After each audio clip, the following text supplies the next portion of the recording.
May 8, 1945. The war in Europe ends, but peace feels more like a pause than a promise. Across Germany, cities lie in ruins, buildings folded into dust, rail lines twisted like old wire. In Berlin, the sky is gray with smoke and surrender. Somewhere between the rubble and the silence, an American soldier named Robert Harrison steps off a military truck. The men call him Cowboy, not because of his drawl, though he has one, but because back home in Texas, he'd roped cattle long before he carried a rifle. He walks through what's left of the city with his hands deep in his pockets, not looking for trouble, just trying to understand what victory really looks like. The ground crunches beneath his boots. A bicycle leans against a shattered wall, its tires long gone. A sign written in German warns civilians to stay inside. The air smells of smoke, coffee grounds, and defeat. Officially, American soldiers are told not to fraternize with the locals. No contact with Germans, General Eisenhower's directive reads. They are still the enemy. But it's hard to hold on to hatred when you're staring into the eyes of hunger. The war had ended, yes, but starvation hadn't. In a narrow street off Unter den Linden, Cowboy sees her for the first time.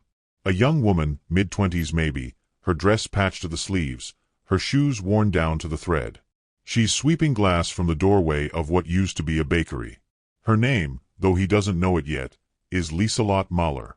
Her father had been killed in Stalingrad. Her mother died during an air raid over Munich. She's all that's left of her family. She looks up as he passes, cautious, defiant, like a stray cat unsure whether to hiss or run. Cowboy hesitates. He remembers the rules, the lectures, the warnings. No fraternization. But he also remembers something else. How his mother used to hand out biscuits during the Dust Bowl years, when neighbors had nothing but pride left. So he digs into his jacket and pulls out the last thing he has, a small bar of American chocolate, melted a little at the corners. For a moment, neither moves. Then he places it on the steps near her broom and nods. No words. No grand gesture. Just that quiet offering. She stares at it as if it were gold. Later, Lieselotte would say that was the first time she tasted sweetness in years. The occupation period that followed Germany's surrender was chaotic and contradictory. The Americans brought food, but also rules. Hope, but also humiliation. Many German civilians feared the victors, expecting the same cruelty their own soldiers had unleashed abroad. Instead, the streets filled with men like Cowboy, young, bewildered, far from home, trying to build order out of ruins. In those early months, the line between kindness and danger blurred. The military police patrolled for inappropriate contact. Officers reminded troops that German women were off-limits. But hearts are poor soldiers. They disobey orders easily. The encounters began innocently enough. A bar of soap traded for a loaf of bread. A conversation haltingly bridged with gestures and laughter. A soldier offering his rations to a child. For many German women, survival meant small acts of exchange. Affection was not always part of the bargain. Yet, in rare cases, something gentler took root, something that didn't fit neatly into military reports. Cowboy kept finding excuses to walk down that same street. Sometimes he'd bring canned peaches from the mess hall, sometimes just conversation. Lieselotte, suspicious at first, began to talk back, short answers in careful English she'd learned from pre-war films. "You from Texas?" she asked one day, testing the word like it might bite. He grinned. "Yes, ma'am." "You heard of it?" She hadn't, but she'd seen cowboys on movie posters once. Wide hats, wide skies. He didn't have a horse, but his voice sounded like open country. Their friendship grew in the cracks of Prohibition. Letters slipped between supply crates. A shared walk at dusk when the guards weren't watching. Once, he taught her to whistle the tune of "Don't Fence Me In." She laughed until tears came, the first laughter she could remember since the sirens. But not everyone was amused. Locals whispered that women who spoke to Americans were Ami Liebchen, traitors in skirts. The army saw them as potential spies.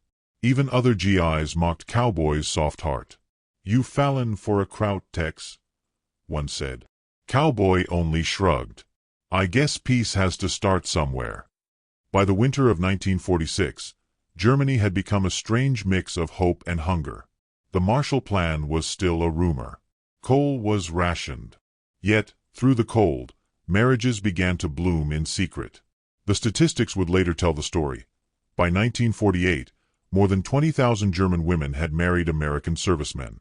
But numbers can't capture the smell of burned bread in an empty kitchen, or the sound of an American laugh echoing down a street that had forgotten joy. For Cowboy and Lisa Lott, the decision came quietly. No proposal under the stars, no ring in a velvet box. Just a moment in a chapel the Americans had repaired with leftover timber. He asked, she said yes, and both wondered what came next. But even love required paperwork. The U.S. military banned marriages between soldiers and enemy nationals until 1946. When Cowboy applied for permission, his commanding officer frowned. "Son, you sure you know what you're doing? You'll bring her back to Texas. You think the folks there are ready for this?" Cowboy just nodded. "Guess they'll have to be." The waiting took months. Interviews. Background checks. Endless forms stamped and re-stamped. Lisa Lott worried he'd give up, that the distance between Texas and Germany would prove too wide. But he didn't. He sent letters through the Red Cross, filled with clumsy handwriting and news from home. How his brother had taken over the ranch, how the cattle survived the drought, how he'd saved a seat for her on his porch. In those same months, thousands of similar love stories were unfolding across the occupation zones. They crossed lines of language, politics, and guilt. Some ended in heartbreak, others in long marriages that spanned continents. The U.S. government finally passed the War Brides Act in December 1945, allowing foreign spouses of American servicemen to enter the country. By 1947, ships began leaving Bremerhaven packed with women carrying one suitcase, a passport stamped wife, and a head full of uncertainty. But before any of that, there was still Germany, cold, divided, and watchful. Lisa Lott's neighbors disapproved. "You'll be a stranger there," one warned. "They'll never see you as one of them." She only smiled faintly. "They don't see me as one of you, either." In early spring, Cowboy received his orders. His unit would return stateside. He had a choice: go home alone, or wait months for her immigration papers to clear. He chose to stay. His captain shook his head but signed the extension anyway. "You Texans," he muttered, "always think love can out-stubborn the world." That spring was unlike any Germany had seen in years. The trees bloomed again, timidly, as if unsure whether peace was real. Black markets thrived, jazz seeped from allied clubs, and children chased jeeps for candy. Amid it all, Cowboy and Lisa Lott walked hand in hand through streets still missing walls. He taught her English words: sunset, porch swing, home. She taught him German ones: Hoffnung, Geduld, Frieden, hope, patience, peace. Simple words, but after years of propaganda and fear, they felt revolutionary. Of course, not every story like theirs ended so kindly. For every successful union, there were dozens crushed by paperwork, prejudice, or memory.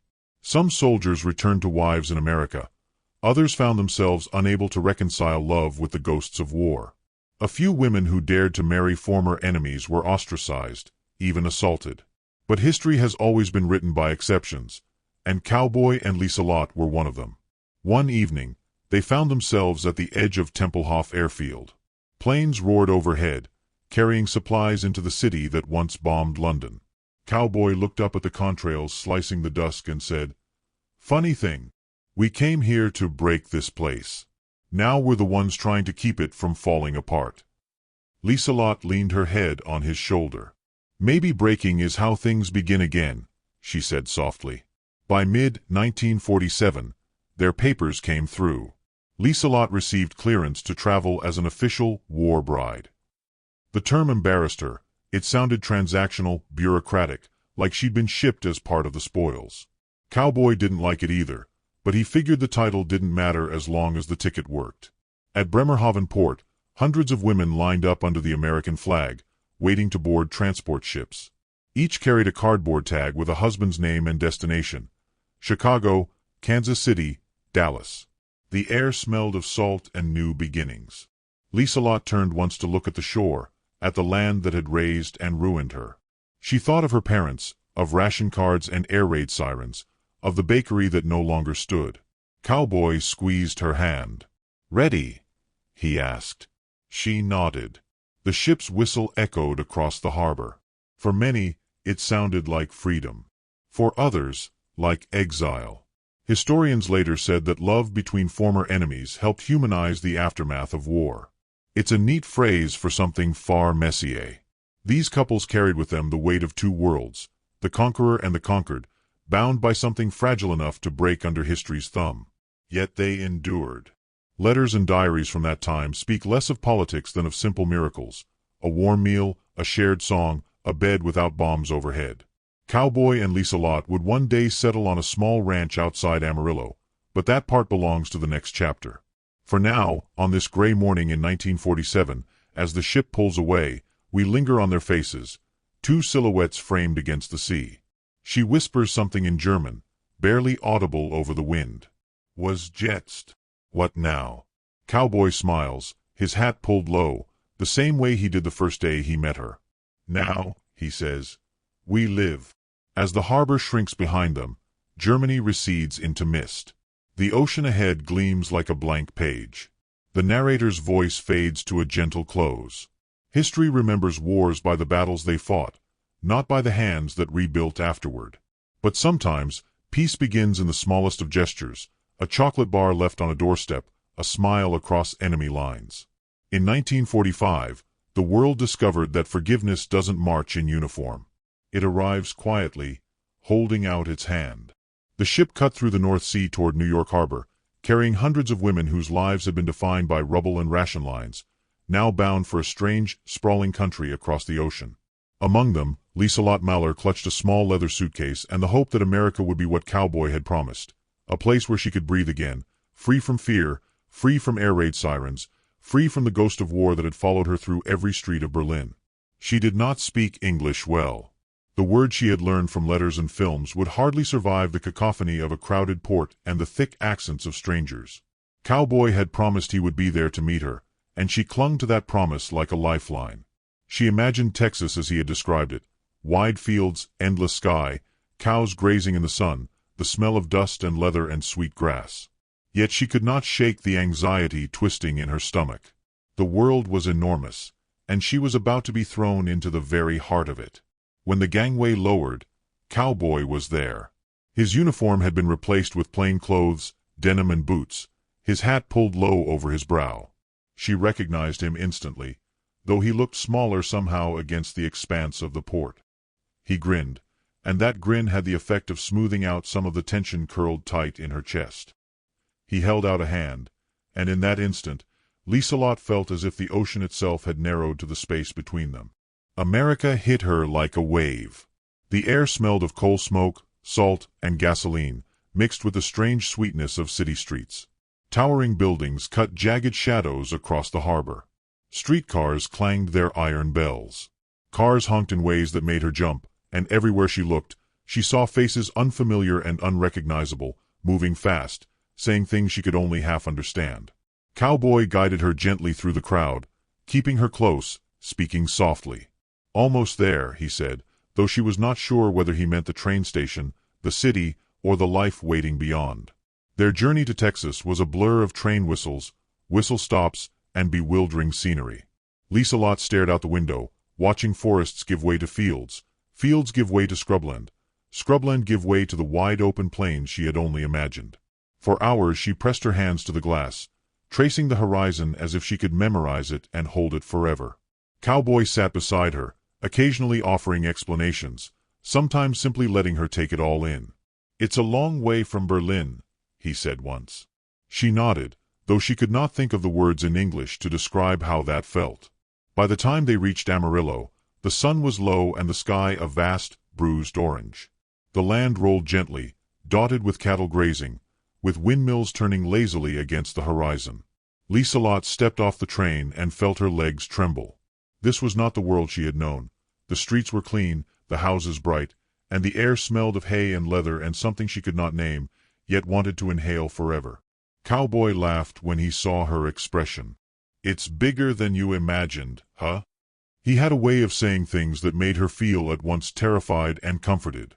Home was a small ranch, modest by Texan standards but immense by her Berlin-bred imagination. Wooden fences stretched across the fields. Cattle lowed in the distance. A dog ran to greet them, barking wildly, and Lieselot flinched at the noise before laughing at herself. She was an interloper in a world that operated at a different rhythm, yet Cowboy made her feel as if she belonged by simply walking beside her, pointing out things in English, explaining how to feed a cow or gather eggs. The first weeks were difficult. Everyday tasks demanded muscles and patience she had never needed. Milking a cow, climbing a loft ladder, chopping firewood, all of it was new and physical in ways that Berlin had never been. She stumbled more than once, scratched by thorns, bruised by equipment. Cowboy was patient, guiding her, sometimes with words, sometimes with a hand at her elbow. She began to understand that love was not just in letters and stolen moments. It was also in the endurance of daily life, the sharing of labor, the small victories. Yet, culture shock came in waves. Food was the first surprise. Lieselot had spent years rationing black bread, thin soups, and coffee substitutes. Here, breakfast was bacon, eggs, and pancakes piled high with syrup. She looked at the abundance with suspicion, touched her plate as if it were a prop in a dream. Cowboy chuckled, noticing her hesitation. "You'll get used to it," he said, and she did, slowly, savoring the sweetness she had been denied for years. Neighbors were curious. Some were welcoming, bringing pies or inviting her into homes with air-conditioned kitchens and cheerful chatter. Others were suspicious, whispering behind curtains, calling her a kraut in tones that stung. Lieselot felt eyes on her constantly, measuring her, evaluating whether she belonged.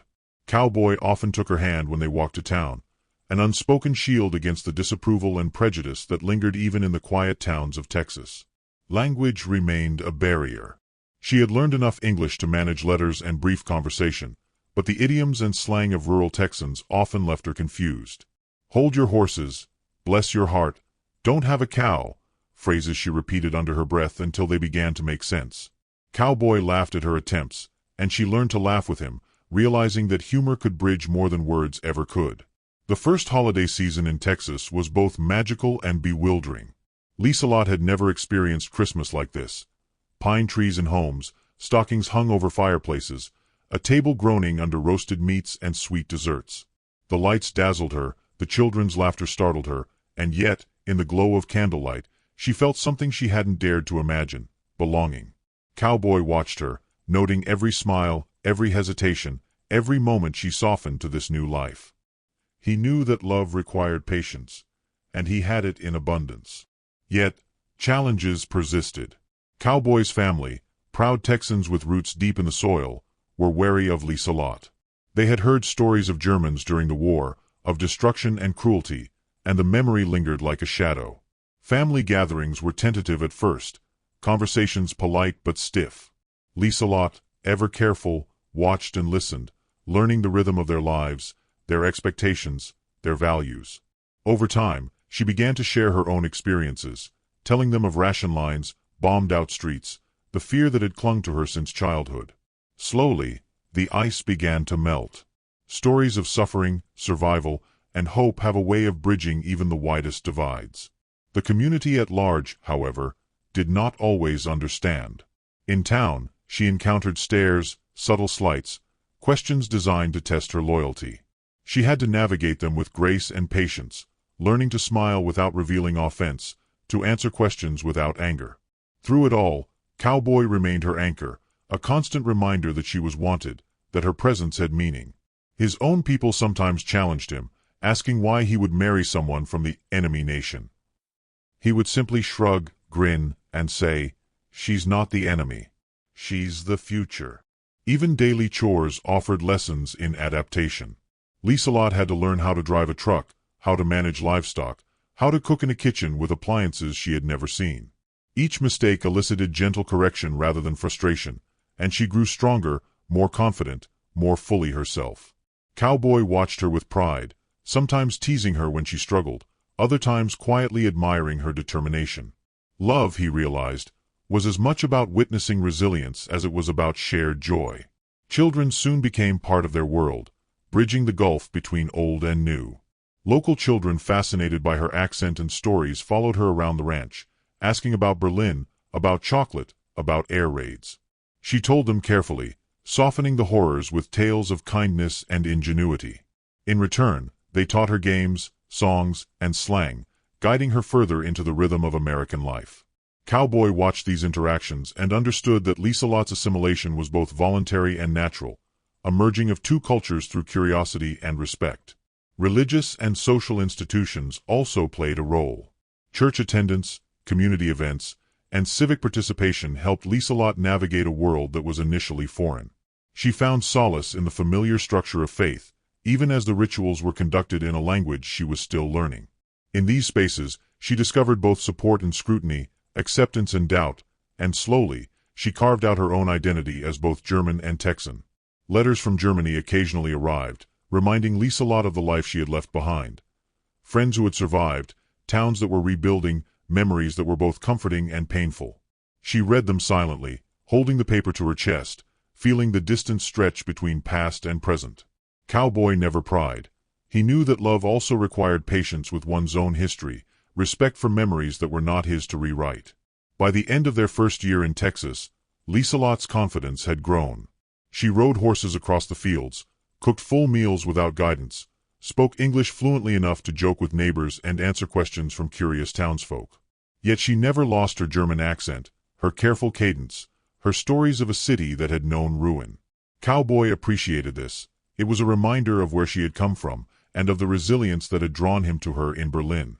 The broader pattern of German war brides arriving in America reflected the same tension between hope and challenge, love and adaptation. Thousands of women had crossed oceans, navigating immigration bureaucracy, prejudice, language barriers, and culture shock.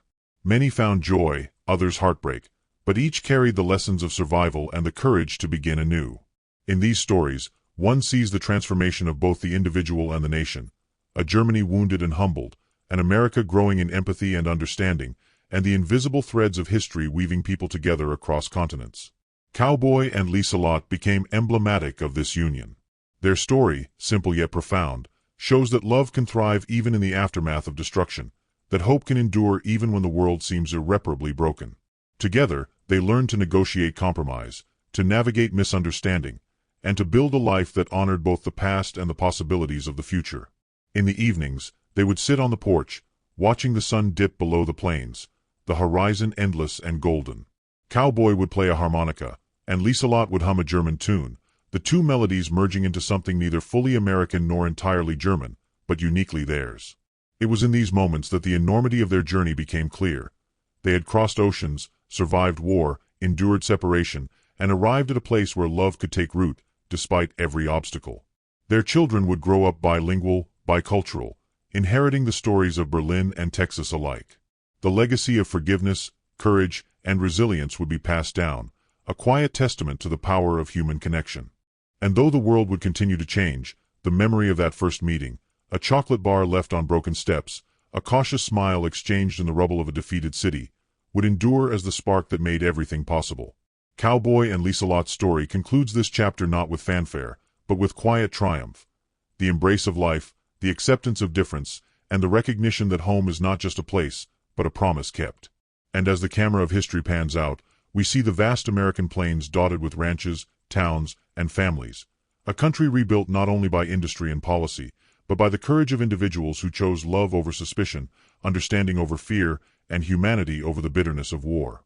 Cowboys, customs, and culture shock were merely the trials of the beginning. The true story, whispered in kitchens and fields, in laughter and labor, was of survival and the quiet heroism of ordinary people making extraordinary choices. Lieselot had left the ruins of Berlin behind, yet she carried them within her, shaping the way she lived, loved, and taught the next generation. Cowboy had left Texas for a world at war, yet he returned with a heart tempered by both conflict and compassion. Together, they forged a life that bridged continents, cultures, and histories. A life that proves that even in the aftermath of destruction, hope can flourish in the most unexpected ways. And so, as the sun sets across the Texas plains, we leave them there, hands intertwined, eyes fixed on the horizon, hearts resilient and full, a reminder that the human capacity for adaptation, forgiveness, and love knows no borders, no walls, and no end.